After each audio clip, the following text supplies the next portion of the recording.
There's a particular kind of quiet that settles over a narcissistic woman months after she's lost someone who loved her completely. Not the loud, performative quiet of moving on, but something else entirely. Something that shows up in the small, unguarded moments nobody else is watching. Today, we're not walking through stages this time. We're walking through 5 specific, concrete moments where this realization actually surfaces. The exact scenes where the truth of what was lost finally becomes impossible to keep pushing away, and why each one hits differently than people expect. Let's start with the first moment, because it's rarely the one people predict. It isn't a big anniversary or a significant date or some obvious emotional trigger everyone assumes would be the breaking point. It's something almost embarrassingly small, a moment of being sick, genuinely unwell, alone in an apartment, needing something as simple as someone to bring soup, hold her hair back, sit quietly in the room while she sleeps off a fever. And in that ordinary, unglamorous moment, something surfaces that all the bigger, more dramatic milestones somehow never managed to trigger.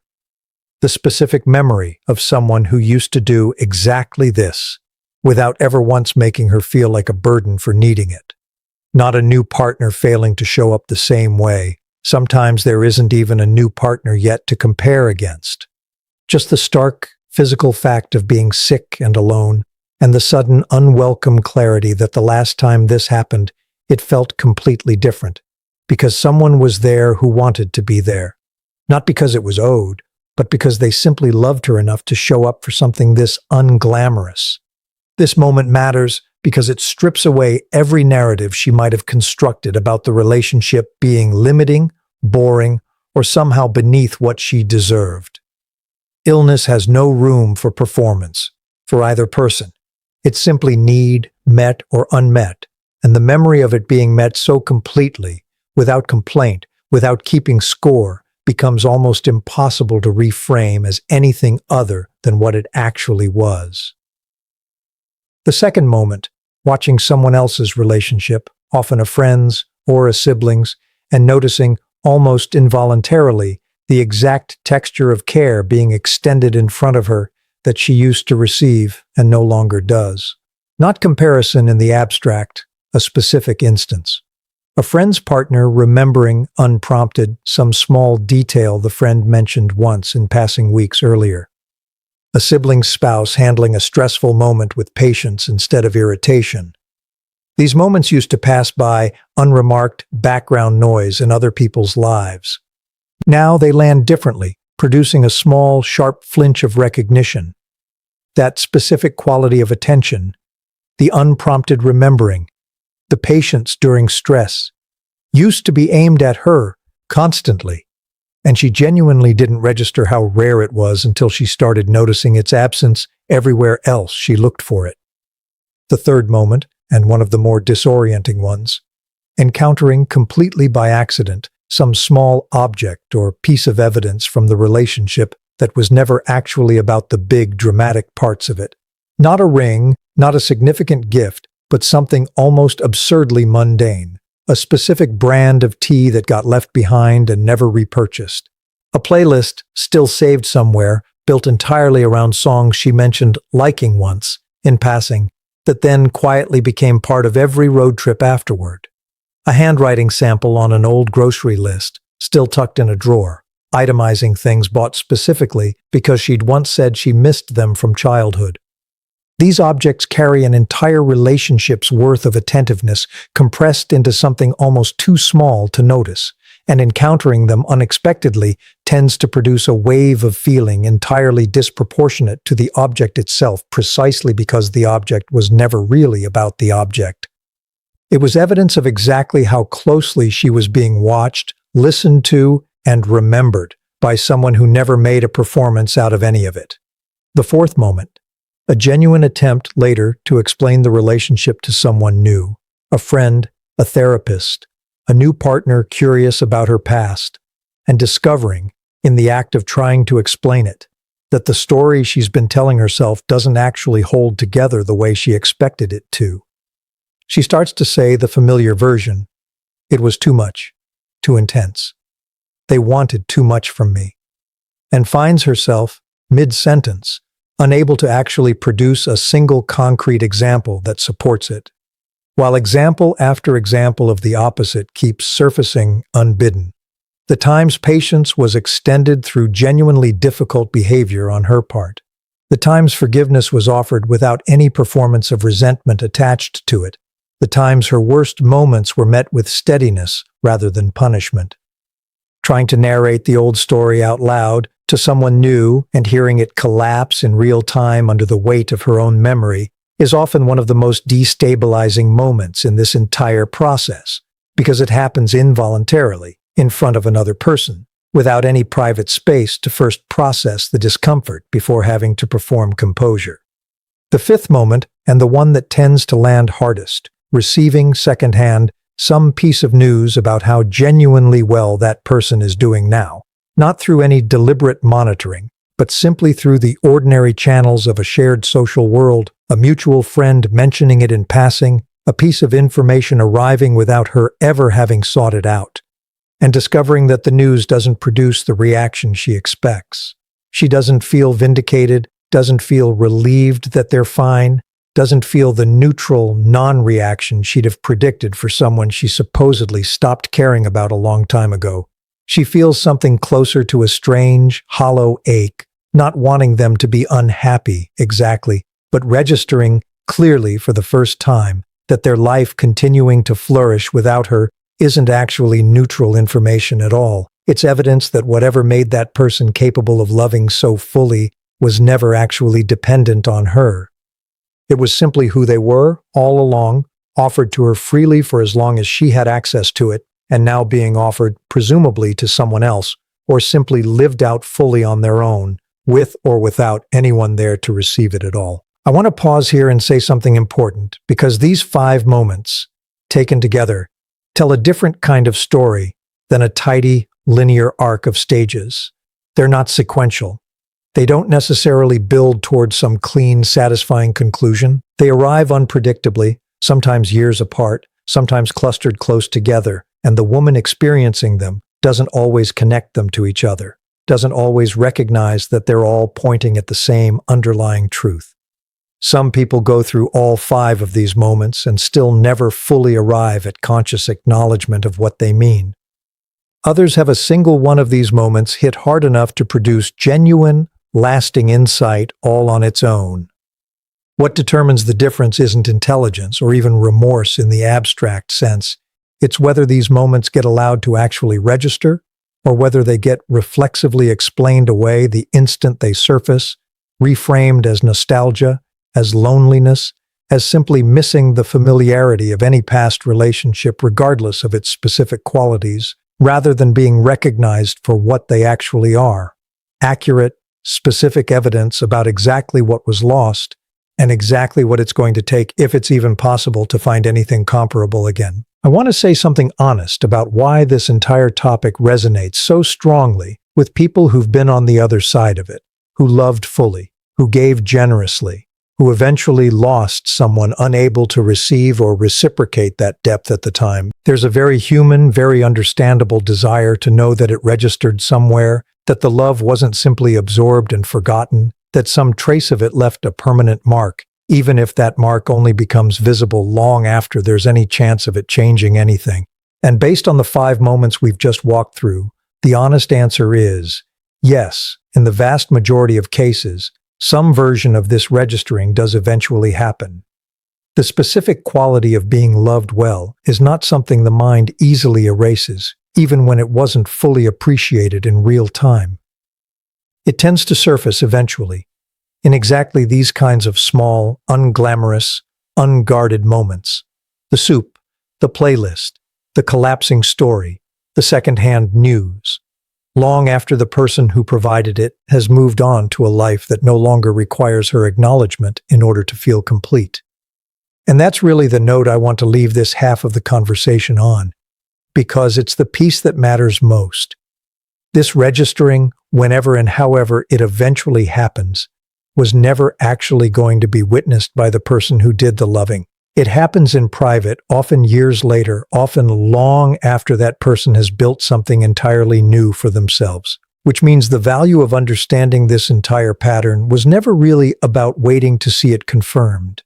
It was about understanding clearly that genuine love leaves a mark that even the most defended, most unavailable person eventually feels, quietly, alone, in a moment involving nothing more dramatic than a bowl of soup or an old grocery list tucked in a drawer long after anyone is still waiting around to see it happen. Let's pick up exactly where we left off, with the quiet, private nature of these 5 moments and the question of what actually happens next once one or more of them has genuinely landed. Here's something worth understanding clearly before we go further. Registering a moment like this, feeling the flinch of recognition, the collapse of an old story, the hollow ache at hearing someone else is thriving, is not the same thing as doing anything with it. This is where the real fork in the road actually happens, and it's far less dramatic than most people expect. There's no single decisive scene where a narcissistic woman falls to her knees in realization and resolves, definitively, to become someone different. What actually happens, in the cases where genuine change eventually takes root, is something much quieter and much less cinematic. The moment gets allowed to sit, uncomfortably, for longer than the old reflex of explaining it away usually permits. Let's talk about what that old reflex actually looks like, because recognizing it is the difference between a moment that changes something and a moment that simply passes through and gets forgotten. The reflex sounds like this internally. I'm just being nostalgic. Anyone would miss the comfort of a familiar relationship. This isn't really about them specifically. I'd feel this about anyone I used to know well. Each of these reframes has just enough plausibility to feel true in the moment, and that plausibility is exactly what makes them so effective at shutting the door before the actual, more specific truth underneath has a chance to fully surface. The habit of reaching for the nearest comfortable explanation, rather than sitting with the more specific and more uncomfortable one, is the single biggest reason these 5 moments so often fail to produce any lasting change at all, no matter how many times they recur over the years. So what does it actually look like when someone doesn't reach for that reflex? When the soup moment, or the secondhand news, or the collapsing story gets allowed to simply exist, unexplained, for a while. It looks, from the outside, almost like nothing at all. A slightly longer pause before responding to a friend's question about the ex. A journal entry that gets started and then abandoned halfway through because the honest sentence was too uncomfortable to finish. A conversation with a therapist that circles the same topic for months without ever quite landing anywhere conclusive, because genuine reckoning with this kind of pattern doesn't resolve neatly on any predictable timeline. This is precisely why so few people outside her own private world ever witness any part of this process directly. It isn't built for an audience, and it isn't built to move quickly.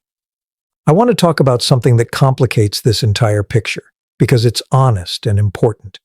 Even when this internal reckoning does happen fully, even when genuine insight and genuine remorse are eventually reached, this almost never translates into the person reaching back out to apologize or explain or seek any kind of resolution with the person they hurt. This isn't necessarily because the insight wasn't real. It's because by the time it fully lands, often years after the relationship ended, reaching out would require confronting an entirely separate fear, that the person she hurt has moved on so completely, built a life so thoroughly independent of her, that any attempt at reaching back would either be unwelcome, irrelevant, or simply too late to matter in any way that changes anything for either of them. So the insight, however real, often stays permanently private, informing how she shows up in whatever relationship comes next, but never actually closing the loop with the person who originally deserved to see it. This is worth sitting with directly, because it reframes something important about what this entire 2-part conversation has actually been offering. If you're the person who was loved fully and lost someone incapable of receiving that love at the time, the honest truth is this. The realization we've described across both parts of this episode is real, is common, and does eventually happen in some form, in the majority of cases. But it is not going to arrive at your door. It is not going to show up as an apology, a late-night message, a moment of closure handed to you the way it might unfold in a story built for satisfying resolution. It happens entirely inside someone else's private world, on someone else's unpredictable timeline, and it was never actually built to be witnessed by you at all. I want to say something important about what that actually means for you, if this describes your own experience. It means the peace you're looking for cannot depend on ever seeing this realization confirmed. It has to come from somewhere else entirely, from the plain, sufficient fact that you loved well, that the soup, the playlist, the noticing, the patience, all of it was real and good and worth having offered, regardless of whether it was ever fully appreciated at the time it was given, and regardless of whether its eventual recognition, whenever it happens, is something you ever get to see. The love you gave doesn't require her eventual understanding in order to have been genuine. It was already complete, the moment you gave it, whether or not it was received the way it deserved to be.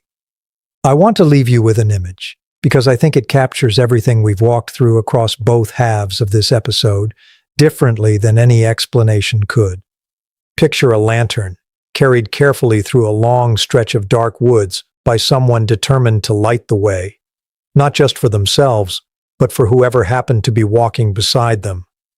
For a long time, the person walking alongside barely glances at the light, too distracted, too restless, too certain that the woods weren't really that dark to begin with, that the lantern was, if anything, unnecessary, maybe even a little much. And then, at some point along the path, that person wanders off in a different direction entirely, leaving the lantern carrier to continue on alone, the light still burning steadily in their hand, illuminating a path now walked without company. Here's what happens to that same wanderer, sometimes years later, deep in an entirely different stretch of woods, in the dark, without any light of their own. They remember, suddenly and vividly, exactly how bright that old lantern used to burn, not in the abstract, in specific sensory detail. The particular warmth of it, the particular way it made every shadow along the path feel less threatening, the particular ease of never once having to worry about losing their footing while someone else carried that light steadily beside them. And standing there in a darker patch of woods than they ever expected to find themselves in, they finally understand completely and privately exactly what they walked away from. But here is the thing about that lantern carrier, off in their own distant part of the forest by now, having long since found their own way forward without needing anyone to walk beside them in order to see clearly. They don't need the wanderer to remember any of this in order for the light they carried to have been real. The lantern was never dimmer or less true or less valuable, simply because it went unnoticed for as long as it did.